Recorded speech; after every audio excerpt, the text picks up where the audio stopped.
Assalamualaikum, salam sejahtera. Yang dihormati tenaga pengajar kita Dr. Arif Aizuddin bin Azlan yang mengajar subjek GMGA 3073 Pengurusan Awam Strategik. Hari ini kumpulan kami akan membentangkan tugasan kami yang bertajuk Strategi Pengurusan Telekom Malaysia. Terlebih dahulu saya memperkenalkan ahli kumpulan kami yang terdiri daripada saya sendiri, Abi Syarwan bin Abu Bakar, nombor metrik 266878, dan rakan saya Saya Daniel Izwan bin Abdul Qadir, nombor metrik 265883. Dan saya Khairul Aini binti Jamaluddin, nombor metrik 265964. Ini adalah merupakan ahli kumpulan kami. Dan seterusnya kita akan pergi kepada pembentangan kami yang pertama, iaitu berkenaan pengenalan syarikat. Pertama, Telekom Malaysia ataupun dikenali sebagai TM ialah sebuah konglomerat pelbagai industri, perkhidmatan dan penyelesaian jalur lebar, data dan talian tetap semuanya tersedia. Syarikat itu berpekalan di Kuala Lumpur, Malaysia dan mengaji kira-kira 24,740 orang kaki tangan. Syarikat Telekom Malaysia STMB bertanggungjawab menyediakan perkhidmatan telekomunikasi di Malaysia. Telekom Malaysia juga melancarkan perkhidmatan berdasarkan kod teknologi campaian berbilang bahagian ataupun dikenali sebagai CDMA, perkhidmatan jalur lebar dan bluehipo.com.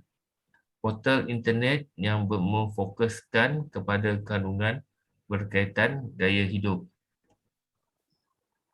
Misi dan visi syarikat Telekom Malaysia. Visi Telekom Malaysia Berhad ialah untuk menjadikan kehidupan dan perniagaan lebih mudah untuk Malaysia yang lebih baik. Bagi misi pula, misi Telekom Malaysia dibahagikan kepada 3 bahagian yang menyampaikan Life Made Easier kepada pelanggan, peniaga dan juga negara. 3. Telekom Malaysia bekerjasama dengan dan menyokong perniagaan dengan menyelesaikan bersepadu untuk menjadikan kehidupan lebih mudah. Produk dan servis syarikat. Produk dan perkhidmatan utama syarikat tersebut suara data, akses, terurus, nilai tambah, aplikasi, kandungan, infrastruktur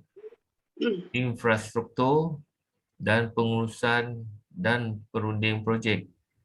TM juga menyediakan pelbagai perkhidmatan termasuk telefon, internet, jalur lebar, data dan perkhidmatan IT.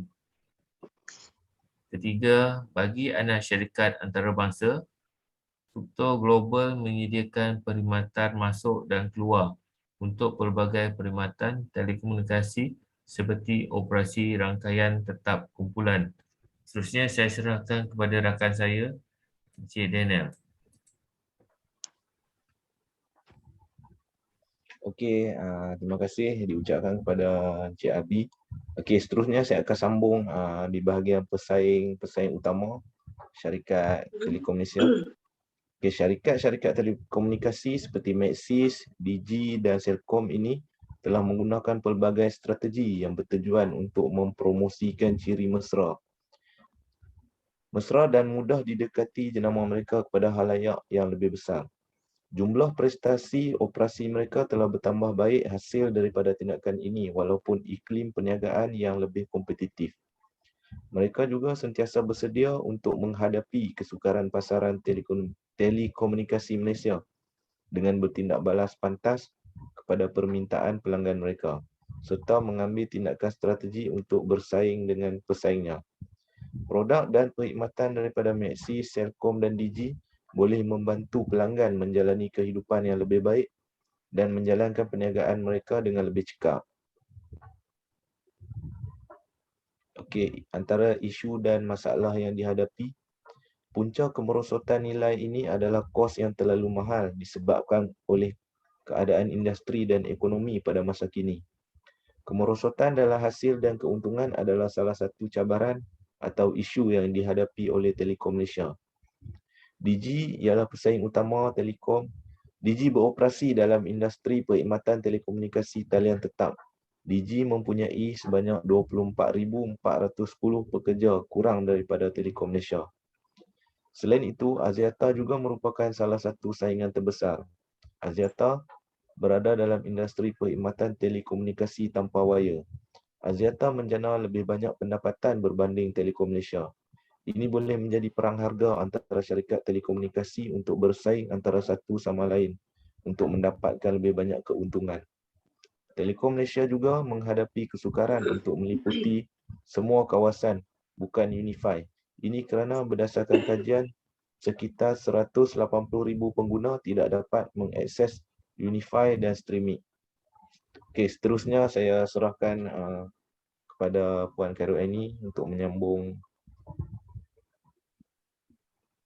Okey, kita tengok pada analisis SWOT. Dia terdapat peluang, ancaman, kekuatan dan kelemahan. Lepas tu dia peluang pasaran jalur lebar yang semakin berkembang dan inisiatif HSSB. Dari segi ancaman pula di persaingan sengit, peraturan dan gangguan rangkaian.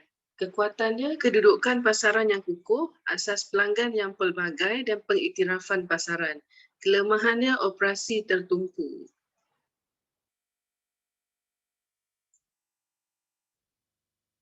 Okey, hala tuju dan masa depan. Yang pertama, dia menyampaikan nilai pemegang saham. Dia mengekalkan polisi dividen mereka sebanyak RM700 juta atau 90% daripada keuntungan selepas cukai dan faedah minoriti Patami yang dinormalkan yang mana lebih besar. TM memanfaatkan keupayaan mereka. Ini adalah petunjuk jelas kepada pelabur bahawa TM adalah saham yang membayar dividen. Yang kedua, dia menyediakan cadangan nilai kepada pelanggan. Himpunan sensitif harga yang inovatif telah dicipta dengan menggabungkan barangan TM seperti suara dengan data dan perkhidmatan internet seperti jalur lebar. Plan combo sebagai contoh mempunyai lebih daripada 150,000 pelanggan dalam tempoh 3 bulan dari permulaannya. Yang ketiga, dia peluang baharu. Aplikasi dengan jalur lebar yang besar akan dapat dilakukan pada masa hadapan berkat teknologi ini.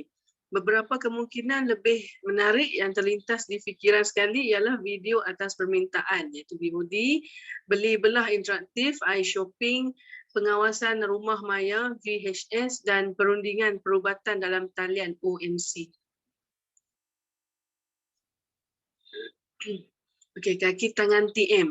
Kaki tangan TM dia untuk memberi perkhidmatan yang lebih baik kepada pelanggan mereka. Banyak usaha yang diwujudkan di bawah program peningkatan prestasi PIP 2.0 telah bertujuan untuk meningkatkan kecekapan. Kaki tangan yang didorong oleh prestasi tinggi dan budaya penyampaian perkhidmatan akan menerima sokongan dan insentif yang ketara daripada TM yang akan membantu mempercepatkan proses perubahan dan memupuk kreativiti, inovasi dan dedikasi. Yang kelima, tanggungjawab korporat. CR membantu dalam penubuhan kejayaan jangka panjang untuk syarikat. Tempat kerja, pasaran, komuniti dan persekitaran semuanya dilindungi oleh aktiviti CRTM. Amalan terbaik HR disertakan dalam konsep CRTM. Lepas tu dia pelanggan, vendor, rakan kongsi, pengawal selia, media dan orang awam adalah semua bahagian penting untuk TM dalam pasaran. Jaringan strategi yang sesuai, yang pertama dia meluaskan liputan. Yang mana dia menyediakan liputan di kawasan luar bandar akan memberi impak kepada pertumbuhan ekonomi di kawasan tersebut. Yang kedua, dia bagi Wi-Fi mudah alih. Wi-Fi mudah alih adalah salah satu yang paling disukai oleh pengguna. Ini kerana ia mudah dibawa ke mana sahaja. Dengan menyediakan perkhidmatan ini, ia dapat meningkatkan pendapatan dan keuntungan TM yang juga akan menjadikan TM mempunyai pelanggan paling ramai di negara ini. Okey, kita tengok yang ketiga, harga. TM, Time.com Berhad, Maxis Berhad dan Celcom Axiata Berhad telah memperkenalkan pakej jalur lebar peringkat permulaan berharga di bawah RM100. Kesimpulannya, membangunkan perkhidmatan baharu berdasarkan teknologi baharu seperti Internet of Things, analitik data dan 5G yang akan memberi peluang untuk mengurangkan kos operasi sambil menawarkan perkhidmatan peneraju pasaran. Pelaksanaan digital baharu ini, perkhidmatan akan menjadi kunci kepada Telekom Malaysia dalam beberapa tahun akan datang. Dengan menggunakan strategi yang baik untuk mengatasi cabaran mereka dalam syarikat akan menghasilkan keputusan yang baik dalam syarikat. Dalam jangka masa panjang, Telekom Malaysia boleh menjamin peningkatan pendapatan dan akan kekal kedudukannya sebagai syarikat telekomunikasi yang terkemuka. Okay, sekian, terima kasih dari kumpulan kami. Terima kasih kepada Puan Khairul Aini. Okay, sekian saja persembahan daripada kumpulan kami. Mungkin ada sepatah dua patah daripada rakan-rakan sebelum kita menamatkan sesi persembahan ini. Mungkin Puan Khairul Aini dan Daniel boleh ada apa-apa nak cakap?